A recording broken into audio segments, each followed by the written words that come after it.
여러분, 우리는 지금 이 경제적인 불황이라는 상황 속에서 살고 있지요. 많은 사람들은 이야기를 하기를 이 세계 경제가 심각한 위기에 빠지는 퍼펙트 스톰에 이게 올까봐 두려워하면서 귀추를 주목하고 있다라고 말하기도 하고요.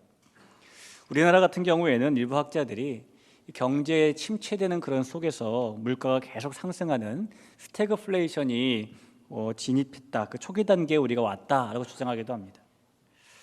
실제로 우리가 느끼기에 고물가, 고금리, 고환율 이 영향이 피부로 절실하게 느껴질 정도로 우리는 지금 불황 속에서 살고 있는 것이 맞는 것 같습니다. 그러다 보니 사람들은 이 불황을 극복하기 위해서 여러 가지 노력을 합니다. 허리띠를 졸라매기도 하고 이런저런 타개의 방법을 찾아 나서기도 하죠. 그런데 여러분, 사람이 살면서 만나는 불황은 경제적인 불황만이 전부가 아닙니다. 사람은 그보다 더 심각한 불황을 만나며 살 때도 있어요. 우리 개혁주의 신앙고백의 가장 기초가 되는 웨스트민스터 신앙고백서 제4장 창조편에 보면은 이런 말씀입니다. 제가 한번 읽어보겠습니다. 성부, 성자, 성령이신 하나님은 그의 영원하신 능력과 지혜와 선하심의 영광을 나타내기 위하여 태초에 세계와 그 안에 있는 만물, 곧 보이는 것이나 보이지 않는 것을 엿새 동안 모두 매우 선하게 창조하셨다라는 말씀입니다. 무슨 말씀이냐면 하나님께서 태초에 이 세상을 창조하실 때에 눈에 보이는 것과 눈에 보이지 않는 것을 창조하셨다는 것입니다. 그래서 우리의 삶에는 눈에 보이는 물질의 영역도 있지만 눈에 보이지 않는 영적인 영역도 있는 것이죠. 그리고 우리는 살면서 그 물질의 영역에서 불황을 만나고 사는 것처럼 영적인 영역에서도 때로는 불황을 만나고 삽니다. 이 세상에는 영적인 침체에 빠져서 쉽게 헤어나오지 못하며 살고 있는 사람들도 많이 있고요. 그런 사람들은 자기 자신의 영적인 상태가 어떤지 알지도 못한 채 살아가기도 하죠. 어떤 사람들은 자신들이 얼마나 심각한 영적인 퍼펙트움을 만났는지, 얼마나 위험한 영적 스태그플레이션을 만났는지 모른 채 살아갑니다. 이것이 실제로 사람이 만나는 정말 심각한 영적인 불황이죠. 영적인 불황이라는 것은 우리를 죄악으로 몰아넣고 타락으로 밀어붙이고 파멸에 빠뜨리는 것입니다. 그래서 우리에게는 경제처럼 눈에 보이는 불황도 심각한 일이 분명하지만 눈에 보이지 않는 영적인 불황을 만나는 것도 심각하고 더 매우 위태한 상황입니다. 사랑하는 성도 여러분, 우리가 어떻게 하면 이런 영적인 불황을 만났을 때에 벗어날 길을 찾을 수 있을까요? 이런 영적인 불황을 극복하는 비결이라는 것이 있기나 한 것일까요? 어느 고양이 나라에 불황이 닥쳐왔답니다. 이 쥐들이 어디에 꼭꼭 숨었는지 고양이들이 아침 저녁으로 아무리 찾아봐도 잡아먹을 쥐를 발견하지 못했어요. 그러다 보니 결국 모든 쥐들이 하나둘씩 실직을 하게 되고 집에서 이제 놀게 되었습니다. 그런데 가만 보니까요, 모두가 불황인 상황 속에서 어느 유독 젊은 총각고양이 한 마리가 늘 입에다 쥐 한 마리를 물고 다니는 거예요. 쥐를 잡는다는 것이죠. 다른 고양이들은 그 총각고양이를 부러워했습니다. 어떻게 저 총각고양이는 쥐를 잡을까? 특히 젊은 아가씨 고양이들은 자기들에게도 쥐를 잡는 비결을 알려달라라고 총각고양이에게 많은 관심을 보이게 되었습니다. 그래서 총각고양이가요, 쥐를 잡는 비결을 보여주겠다고 아가씨 고양이들을 대동하고 나섰는데 동네 골목에 들어서자마자 갑자기 이 총각고양이가 멍멍멍 그러더니 개 짖는 소리를 내는 겁니다. 그랬더니 그동안 어디에 숨어 있었는지 고양이를 피해 숨어있던 쥐들이 안심하면서 하나둘씩 머리를 삐죽삐죽 내밀었어요. 순간 총각고양이가 날쌔게 달려가서 그중에 한 마리를 손살같이 잡았습니다. 그리고 이 총각고양이가 아가씨 고양이들에게 이렇게 말했대요. 요즘 같은 불황에는 적어도 2개 국어는 할 줄 알아야지 그랬답니다. 여러분, 이 총각고양이에게 불황을 타개하는 비결은 2개 국어였던 거예요. 우리가 이 세상에서 만나는 우리의 심령을 갉아먹고 우리를 병들게 하는 심각한 영적인 불황을 만났을 때에 이겨낼 수 있는 비결은 무엇일까요? 사랑하는 성도 여러분, 그 비결이라는 건 바로 하나님께서 우리를 창조하셨을 때 주셨던 놀라운 계획을 따라서 우리가 하나님께서 창조하신 목적을 잃지 않고 우리의 가치를 드러내며 사는 것입니다. 다른 말로 하면 우리가 온전하게 사는 겁니다. 우리가 온전한 삶의 주인공이 되는 것이 바로 영적인 불황을 호황으로 바꿀 수 있는 비결이라는 것을 여러분 꼭 기억하셨으면 좋겠어요. 여러분, 지난 한 주간 동안에 이렇게 온전한 삶을 사셨습니까? 일주일이라는 시간이 7일밖에 안 되는 그런 날들이었지만 우리가 그동안 흩어진 교회로 살면서 7일 동안 어려움도 만났을 것이고 죄의 유혹도 만났을 것이고 혹은 깊은 시련도 만났을 겁니다. 그렇게 여러분께서 죄의 유혹도 만나고 혹은 깊은 시련도 만나고 어려움도 만나셨을 때에 우리가 지난 주일 이 시간에 나눈 말씀처럼 말할 수 없는 기쁨으로 반응하셨나요? 인내로 잘 반응하셨나요? 만약에 그랬다면 우리는 온전한 삶을 한 주간 동안 산 것이고 영적 불황을 극복할 한 걸음을 뗀 것입니다. 이제 오늘 우리는 이 영적인 침체와 불황을 이겨내기 위해서 어떠한 온전한 삶을 가져야 되는지 두 번째 말씀을 좀 나눠보려고 하는데요. 이 성도의 온전한 삶에 대해서 말씀하는 이 이야기를 통해서 우리가 만나는 영적인 쇠퇴나 침체 혹은 영적인 불황에 빠지는 것이 아니라 하나님 앞에서 영적인 호황의 문을 열 수 있는 우리 모두가 될 수 있기를 축원합니다. 오늘 이 본문 말씀에서 야고보 장로가 말하는 온전한 삶은 도대체 무엇일까요? 이 야고보는 먼저 오늘 말씀을 시작할 때에 유대인들이라면 누구나 잘 알고 있는 격언 하나를 인용하면서 말씀을 시작합니다. 그게 19절 말씀이에요. 내 사랑하는 형제들아, 너희가 알지니 사람마다 듣기는 속히하고 말하기는 더디하며 성내기도 더디하라. 여러분, 우리말의 관용적인 표현에도 듣는 일이 얼마나 중요한가를 묘사하는 말들이 많이 있습니다. 예를 들면 귀는 크게 열고 입은 작게 열어야 한다라는 말도 있고요, 3살 먹은 아이 말도 귀담아 들으랬다라는 말도 있고, 아내 말을 잘 들으면 자다가도 떡이 생긴다라는 말도 있습니다. 유대인들이 잘 알고 있었던 이 구약 성경 잠언에도 이런 비슷한 격언이 나오는데요. 잠언 18장 13절이에요. 사연을 듣기 전에 대답하는 자는 미련하여 욕을 당하느니라. 야고보는 이런 듣는 것의 중요성에 대한 격언을 인용하면서 오늘 듣기는 속히 하고 말하기는 더디해야 된다, 성내기도 더디해야 된다라고 이야기를 시작하는 겁니다. 자, 그런데 여러분, 이 야고보 장로가 말하는 듣기는 속히 하고 말하기는 더디하라라는 것이 무슨 의미일까요? 정말 우리가 남의 말을 잘 들어주고 내 말을 잘 하지 않고 이런 걸 이야기하는 것일까요? 요즘에는 상담이 많이 세분화되어 있고요, 전문화되어 있고 일반화되어 있습니다. 그 여러 가지 상담 기법 중에서 이런 것이 있어요. 상담을 받으러 온 사람을 내담자라고 부르고 상담해 주는 사람을 상담자라고 부르잖아요. 이 내담자가 오면은 자기가 마음을 다 털어놓고 이야기를 많이 할 수 있도록 유도해 주면 이 상담을 해주는 상담자가 그냥 잘 들어주기만 하면 된다라는 기법입니다. 그러면은요, 이 상담자가 아무런 말을 해주지 않아도 내담자가 자기 이야기를 많이 하는 가운데 스스로 문제의 답을 찾는다는 거예요. 물론 이 기독교적인 성경적 상담에서는 그렇게 내담자가 말을 많이 하면서 답을 스스로 찾는 거라고 말하지 않아요. 하나님의 말씀으로 답을 줘야 된다고 우리는 말을 합니다. 그러나 세상의 심리학을 바탕으로 하는 이 상담 기법에는 그렇게 잘 들어만 줘도 된다라는 방법이 있는 겁니다. 여러분, 야고보가 지금 듣기는 속히 하고 말하기는 더디하라라고 요구하는 것이 그렇게 잘 들어만 주면 된다라는 방법을 이야기하는 것일까요? 그렇지는 않습니다. 오늘 우리가 야고보 장로의 이 말의 정확한 의미를 알기 위해서는 야고보 장로가 도대체 무엇을 듣기를 속히 하라고 말하는 것인가, 듣기를 속히 하라는 문장의 목적어가 무엇인가를 알 필요가 있습니다. 야고보가 지금 뭐를 듣기를 속히 하라고 말하는 것일까요? 이 오늘 본문의 바로 앞단락의 문맥을 보면 이런 이야기가 있어요. 하나님께서는 우리에게 해로운 것을 주시는 것이 아니라 온갖 의로운 것과 온전한 것을 주신다라고 야고보는 말을 합니다. 그리고 하나님께서 그렇게 우리에게 선한 것만 주시는 데는 이유가 있는데 그 이유를 야고보서 1장 18절에서 이렇게 말을 해요.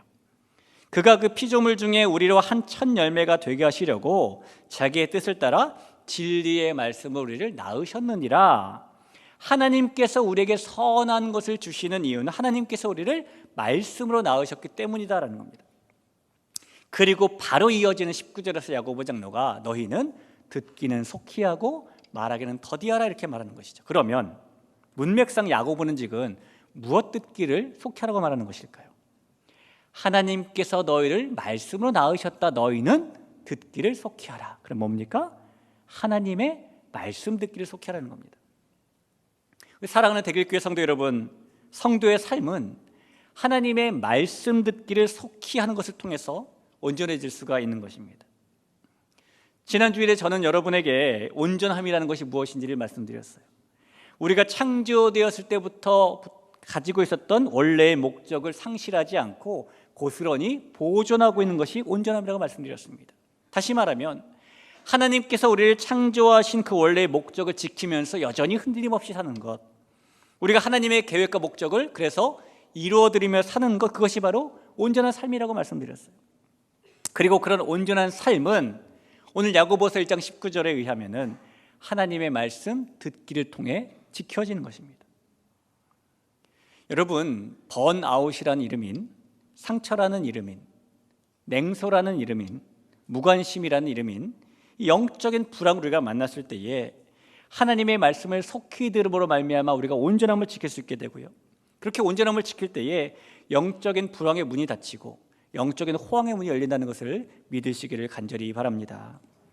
자, 그렇다면 하나님의 말씀 듣는 것이 영적 호황의 열쇠인데요, 하나님의 말씀 속히 듣는다, 이 듣기를 속히 한다는 것이 어떻게 하는 것일까요?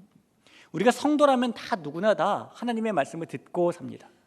이렇게 주일날 모여서 말씀을 듣고요, 또 잠시 후에 오후에 모여서 또 말씀을 듣죠. 그것도 모자라서 수요일날 모여서 수요예배 시간에 말씀을 또 듣고, 금요일에 금요 영성 집회로 모여서 말씀을 또 듣습니다. 하루라도 말씀을 안 들으면 안 될 것 같아서 새벽 예배로 모여서 말씀을 듣죠. 성도라면 다 하나님의 말씀을 듣고 삽니다. 우리가 다 그렇게 하나님의 말씀을 듣고 사는데, 야고보는 지금 하나님의 말씀을 듣는 방법, 그게 따로 있다라고 말하는 것일까요? 예, 맞습니다. 온전한 삶을 위한 하나님의 말씀을 듣는 방법이 따로 있습니다. 오늘 저와 여러분이 온전한 삶을 살기 위해서 하나님의 말씀을 듣는 방법을 몇 가지 좀 살펴보려고 해요. 자, 우선 우리가 하나님의 말씀을 듣는 첫 번째 방법은요, 그 말씀을 나에게 주시는 말씀, 나에게 하시는 말씀으로 듣는 거예요. 이 많은 그리스도인들이 홍수라고 표현될 정도로 넘치는 말씀을 들으며 살지만 가만히 보면은 신앙이 자라지 않거나 인격이 변하지 않거나 삶이 변하지 않는, 이 듣는 말씀의 양이 무색할 정도로 그 영적인 모습이 제자리만 답보하거나 쇠퇴하는 모습을 보이고 살아갑니다. 이유가 있겠죠. 그 이유는 사람들이 말씀을 들을 때에 나에게 주시는 말씀으로 받지 않기 때문입니다. 사람들이 말씀을 들을 때에 그 말씀을 나와는 다른 세상 이야기로 듣기 때문이에요.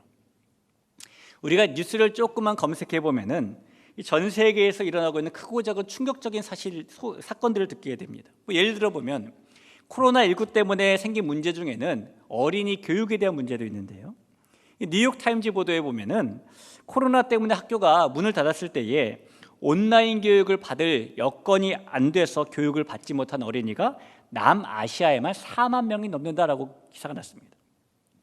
파키스탄 같은 경우에는 아동의 25%가, 네팔에는 30%가, 인도는 50%가 온라인 교육을 받을 여건이 안 되는 그런 아이들이었어요. 또 이런 기사도 있습니다. 지난 주간에는 미국 세인트루이스의 한 고등학교에서 총격 사건이 일어났는데요, 이 사건은 올해에만 미국에서 40번째 일어난 총격 사건이었고, 이 40번의 사건을 통해서 총 122명이 그동안 죽었다고 하죠. 또 지난 주간에 소말리아에 있는 한 호텔에서는 폭탄 테러가 일어나가지고 7명이 죽고 47명이 부상했답니다. 멕시코의 한 결혼식장에는 괴한이 나타나서 총격을 가하는 바람에 신랑을 비롯한 많은 사람들이 죽었답니다. 여러분, 이런 뉴스 소식을 우리가 접하면은 우리가 충격을 받기도 하고 놀라기도 하고 너무 안타까워하기도 하죠. 그러나 안타까워할 뿐 그뿐인 겁니다. 우리가 안타까워하고 충격을 받지만 그 사건이 우리에게 큰 영향을 주거나 우리의 삶을 변화시키지는 않아요. 왜 그럴까요? 우리가 들을 때에 우리와 상관없는 지구 반대편 장소에서 일어난, 다른 나라에서 다른 세상에서 벌어진 희생의 사건으로 듣기 때문인 겁니다. 우리나라 15세 이상 인구 가운데에 매일매일 담배를 피는 사람들은 15.9%라고 합니다. 그러니까 15세 이상 사람들 가운데 10명 중에 한두 명은 매일매일 담배를 핀다는 얘기예요. 그래서 나라에서 흡연율을 좀 낮춰보겠다고 이 담배 곽에다가 경고 문구도 집어넣고요, 또 흡연을 해서 망가진 폐의 모습도 집어넣고 이렇게 경고를 합니다. 그런데 아무리 그렇게 집어넣어도 흡연 행동이 대부분 시작되는 때인 청년기에 있는 그 청년들이 볼 때에는요, 그런 경고 문구나 경고 그림이 자기와는 직접적으로 상관이 없는 일로 본대요. 담배과 이 경고 그림에 대한 청년 흡연자의 인식과 태도는 나와는 상관없는 일이라고 생각한다는 겁니다. 지난 16일에 중국 베이징에서 중국 공산당의 10년 만에 최대 행사라는 당대회가 열렸답니다. 그런데 정작 이 베이징 시민들의 반응은 거의 없었는데요, 대부분의 시민들은 그 당대회를 나와는 상관없는 일로 여겼대요. 여러분, 나와는 상관없는 일, 우리가 마치 다른 나라의 뉴스를 들을 때나 혹은 이 청년 흡연자나 베이징 시민들의 인식처럼 우리가 생각하는 것보다 훨씬 많은 그리스도인들은 하나님의 말씀을 들을 때에 그 말씀을 나와는 직접적으로 상관이 없는 말씀으로 인식하는 모습을 가지고 살아갑니다. 예수님을 믿으면 우리에게는 열매가 나타나게 되는데요, 예수님을 믿으면 먼저 우리의 인격의 성숙이라는 열매가 나타나고, 예수님을 믿으면 우리의 삶의 변화라는 열매가 나타나죠. 그리고 하나님의 말씀은 그 열매들이 자라게 해주는 자양분이 됩니다. 그런데 만약에 우리가 하나님의 말씀을 나와는 상관없는 말씀으로 듣게 되면, 나와는 다른 세상 이야기로 듣게 되면 그 말씀은 우리에게 절대로 양분이 될 수가 없고, 우리에게는 하나님께서 원하시는 열매가 결코 나타날 수 없게 됩니다. 하나님의 말씀이 나에게 역사하고 있다, 나에게 작용하고 있다는 증거가 하나도 안 나타나게 된다는 거예요. 예수님을 팔았던 가룟 유다가 예수님이 처형되시고 나자 대제사장들을 찾아가서 자기 행동을 후회하게 됐는데요, 그때 가룟 유다를 뒤에서 사주했었던 대제사장들과 장로들인 유다에게 이런 말을 했어요. 마태복음 27장 한번 보면, 그때 예수를 판 유다가 그의 정죄됨을 보고 스스로 뉘우쳐 그 은 30을 대제사장들과 장로들에게 도로 갖다 주며 이르되 내가 무죄한 피를 팔고 죄를 범하였도다 하니, 그들이 이르되 그것이 우리에게 무슨 상관이냐, 내가 당하라 라고 말했다는 겁니다. 우리에게 무슨 상관이냐. 많은 사람들이 하나님의 말씀을 들을 때에 이런 태도로 듣고 있다는 겁니다. 세상 사람들은 대부분 전혀 하나님의 말씀을 그렇게 듣지 않으려고 하고요, 공동체로 모이려고도 안 하죠. 만약 우리가 하나님의 말씀을 나와는 상관없는 말씀으로 그냥 말 그대로 듣기만 하고 산다면, 그런 면에서 우리는 예수님을 대적했던 이 대제사장들이나 혹은 세상과 훨씬 더 가까이 하고 싶어하는 사람이 되고 말 것입니다. 예수님이 해주신 씨 뿌리는 비유의 이야기를 보면은, 농부가 씨를 뿌렸을 때에 어떤 씨는 새들이 먹어버렸고, 어떤 씨는 말라버렸고, 어떤 씨는 자라지 못했고, 어떤 씨는 잘 자라서 열매를 맺었습니다. 예수님께서 제자들에게 이 비유를 설명해 주시면서 이 비유에서의 씨는 하나님의 말씀이다라고 이야기해 주셨는데요, 어떤 사람이 들은 말씀은 마귀가 빼앗아갔고, 어떤 사람이 들은 말씀은 시련을 당할 때에 잃어버렸고, 어떤 사람이 들은 말씀은 세상의 염려와 재물과 향락 때문에 힘을 상실하기도 했다라고 말씀하셨어요. 그리고 어떤 사람이 들은 말씀은 그 사람이 잘 지켜서 결실을 맺었다라고 이야기하셨습니다. 여러분, 이 차이가 무엇일까요? 지금 씨는 다 똑같은 씨 아닙니까? 하나님의 말씀을 나와는 상관없는 말씀으로 단지 듣기만 하면 우리가 빼앗기고 잃어버리고 힘을 상실하기도 하지만, 모든 하나님의 말씀을 나에게 주시는 말씀으로 들으면 결실을 맺게 된다는 거예요. 그것이 마음을 옥토로 만든다는 것입니다. 우리는 종종 하나님의 말씀을 들어도 변화하기를 원치 않을 때가 있어요. 우리는 종종 하나님께서 우리의 삶에 가장 최소한의 영역에만 개입하시기를 바랄 때가 있습니다. 골라 먹는 재미가 있다는 아이스크림 광고처럼 우리는 종종 하나님의 말씀을 골라 취사 선택하기도 합니다. 그러나 너무나 사랑하는 우리 대길교회 성도 여러분, 하나님의 말씀, 이 창세기로부터 요한계시록까지 이 성경 66권 1189장 31,089절의 이 모든 성경 구절들은 단 한 구절도 예외 없이 다른 사람이 아니라 바로 나를 향해 주시는 말씀으로 들으실 수 있기를 주님의 이름으로 축원합니다. 그렇게 하나님의 말씀을 나의 말씀으로 들을 때에 우리의 영적인 불황의 문이 닫혀지는 것이고 호황의 문이 열리게 된다는 것을, 그래서 온전한 삶을 살게 된다는 것을 믿으시기를 바랍니다. 우리가 하나님의 말씀을 듣는 첫 번째 방법은 이렇게 나의 말씀으로 듣는 거였어요.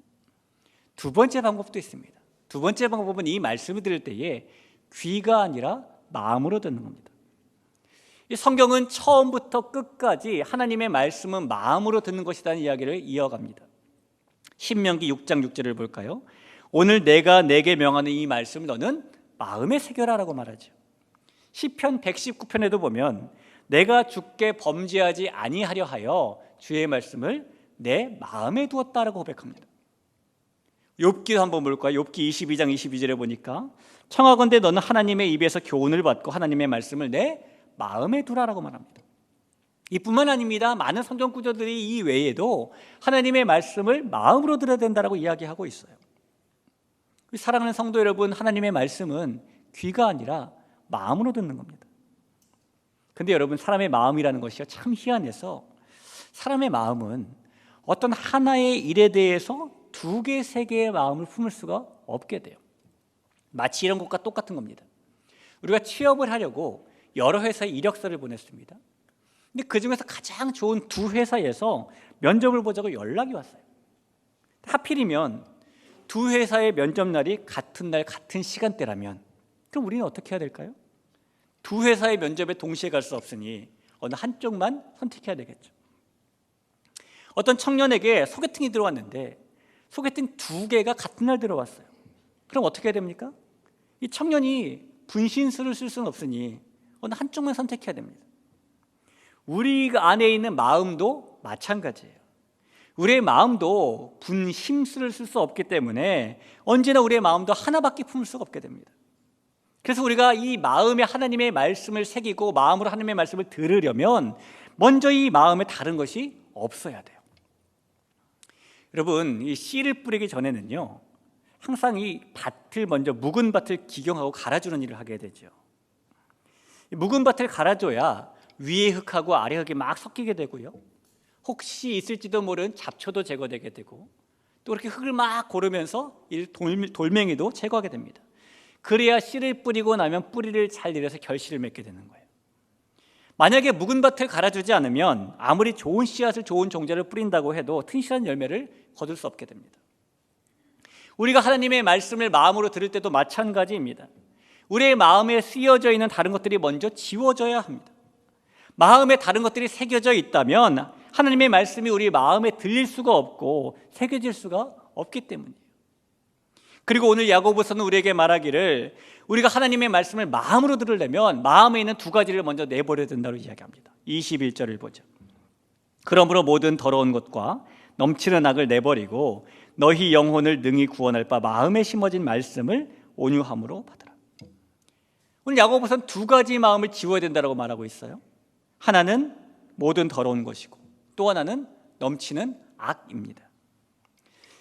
이 말씀에서 더러운 것이라고 번역된 성경 원어는 루파리아라는 단어인데요, 이 뜻은 먼지란 뜻도 있고 옷에 묻은 얼룩이란 뜻도 있습니다. 이스라엘 백성들은 하나님을 만나러 가기 전에 항상 목욕을 했어요. 아마 우리 어르신 성도들 가운데도 예배 오시기 전에는 항상 토요일 날 목욕하시는 분이 계실 수도 있습니다. 이스라엘 백성들 참 거룩함을 지키고 싶어하는 것이죠. 그들이 성전에 나갈 때에 항상 목욕하는 것을 선택이 아니라 필수로 삼았던 이유는 하나님께 나아갈 때에 몸에 덕지덕지 먼지가 묻은 상태로 나아가는 것은 부정한 일로 봤기 때문입니다. 그래서 오늘 이 야고보서에서 더러운 것을 내버리라 라는 말씀은 하나님을 만나기에 부적합한 부정한 마음을 내버리라는 의미예요.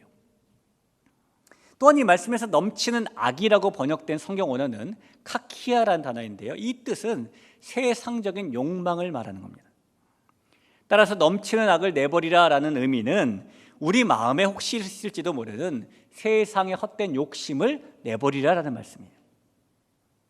하나님의 말씀을 마음으로 듣기 위해서 야고보서는 우리에게 우리가 먼저 죄된 부정한 마음을 내버려야 하고 세상에 대한 욕심을 내버려야 한다. 그래야 하나님의 말씀을 마음으로 들을 수 있다고 이야기하는 것입니다.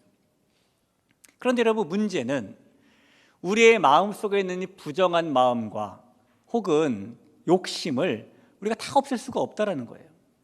그러나 이 일이 어떻게 가능해지냐면 우리가 예수님을 믿고 예수님께 우리 마음의 전부를 내어드릴 때에 우리 마음에 자리 잡고 있는 부정함이 사라지게 되는 것이고, 욕심이 사라지게 되는 것이고, 십자가 은혜가 그 안에 자리 잡게 되는 것입니다. 예수님 때문에 이 일이 가능해지는 거예요. 여러분, 우리가 예배 드릴 때마다 우리 목사님께서 예배 시작할 때 그러시잖아요. 하나님은 영이시니 예배하는 자가 뭐라고 말해요? 영과 진리로 예배하라고 말하죠.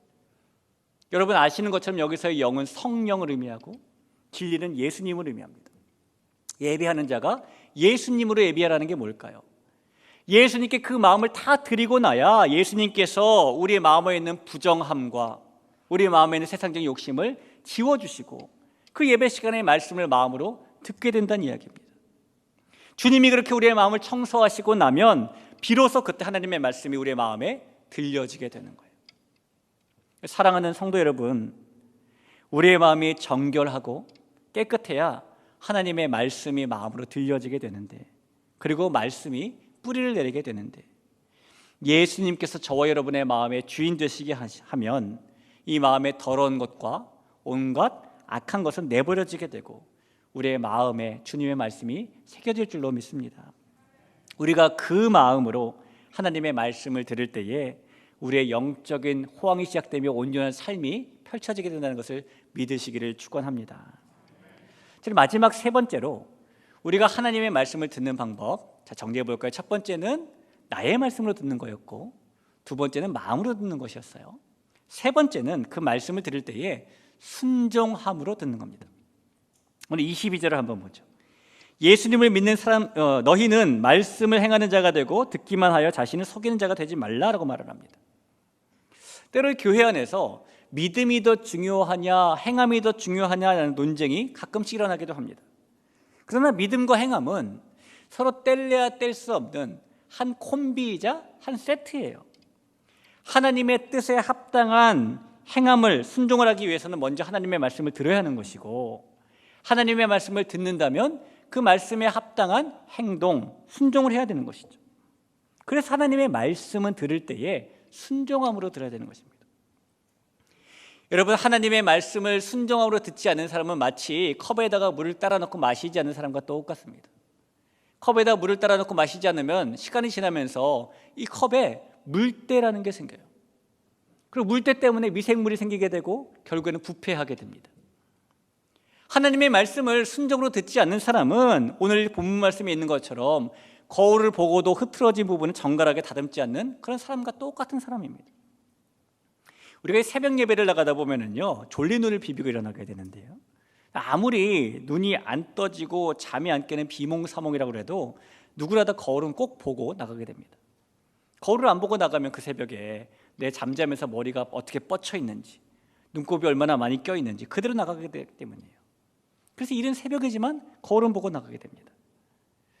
우리가 이 거울을 보면서 분명히 내 머리가 산발이 된 것을 보았음에도 불구하고 손을 들어서 빗질하는 것이 귀찮아서 혹은 어려워서 정갈하게 다듬지 않는 사람이 있을까요? 그런 사람은 거울을 봤다라는 의미가 없는 사람이에요. 말씀을 들었는데 순종함으로 듣지 않는 사람은 말씀을 들었다는 의미가 없는 사람입니다. 어느 목사님이 너무너무 멋진 교회를 짓고 싶었답니다. 근데 이 목사님의 문제는 돈도 없고 땅도 없었다는 거예요. 그래서 이분이 어느 날 성경을 읽다가 여호수아서를 읽는데 이스라엘 백성들이 여리고성을 뺑뺑 도니까 그 여리고성을 취하게 된 것을 보게 되었어요. 무릎을 딱 치면서 이거다 라고 생각을 하고 동네에서 가장 좋은 빌딩을 하나 찜했습니다. 그 빌딩을 매일매일 돌기 시작했어요. 아침에 돌고 점심에 돌고 저녁에도 돌고 밤에도 돌고 새벽에도 돌았습니다. 그러다 결국 그 목사님이 돌아버렸습니다.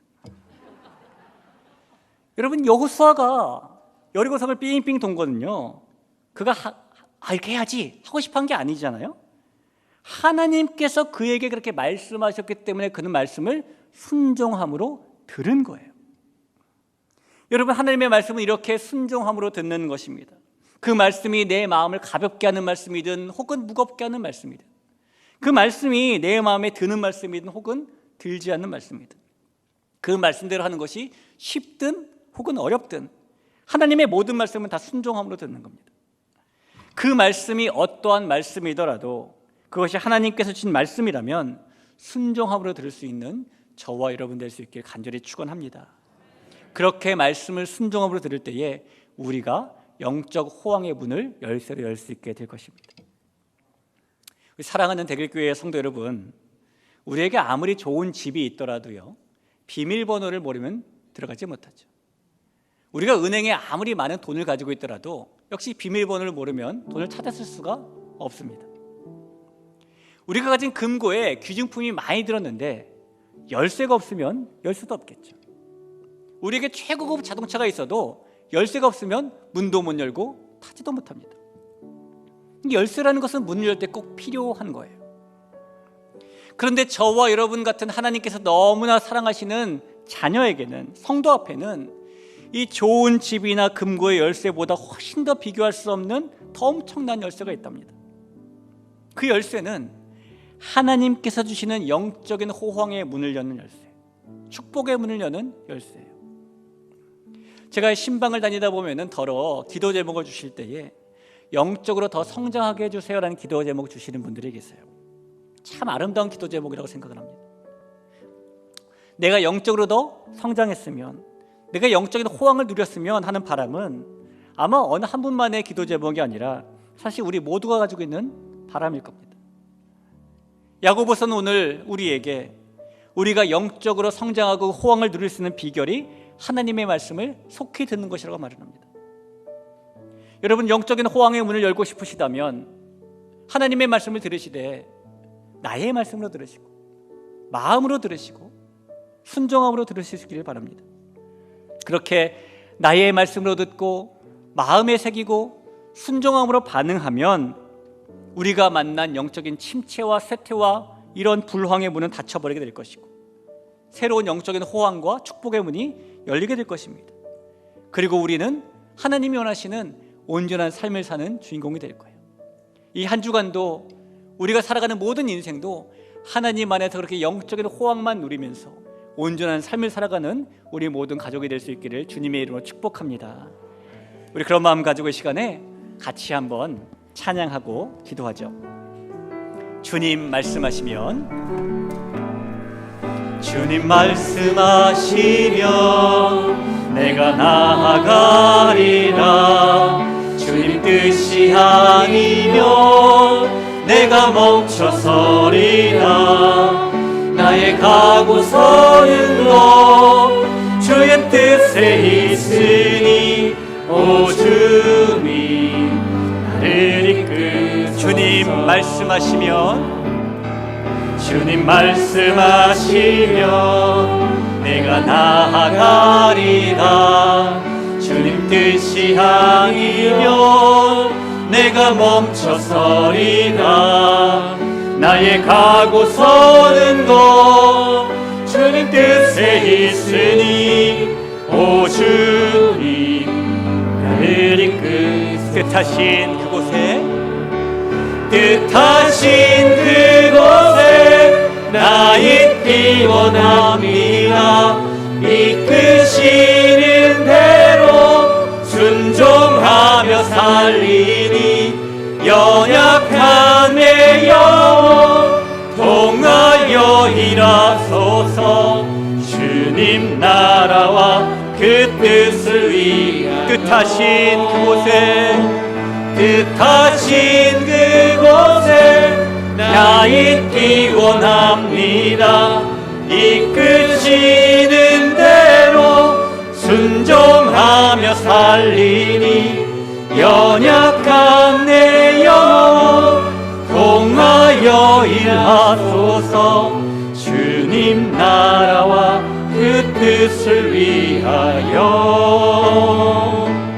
오 주님 나를 이끄소서. 우리 시간에 말씀을 기억하며 합심으로 기도하겠습니다.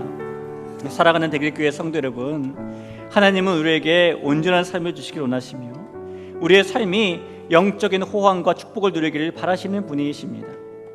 우리가 또한 그러한 삶을 살기 위해서는 하나님의 말씀을 속히 들어야 되는데 그 말씀을 드릴 때에 나의 말씀으로 들으며 내 마음에 새기며 순종으로 반응하는 것이 그 말씀을 듣기를 속히 하는 것이에요. 하나님, 주님의 말씀을 그렇게 속히 듣겠습니다. 그 모든 말씀을 나의 말씀으로 들으며 마음으로 들으며 순종함으로 듣겠습니다 라고 고백하며 나아갈 때에 저와 여러분의 영적인 불황의 문이 닫혀지게 됨을 보고 영적인 호황의 문이 열게 될 줄로 믿습니다. 우리 그런 마음 가지고 합심해서 함께 기도합니다. 하나님 아버지,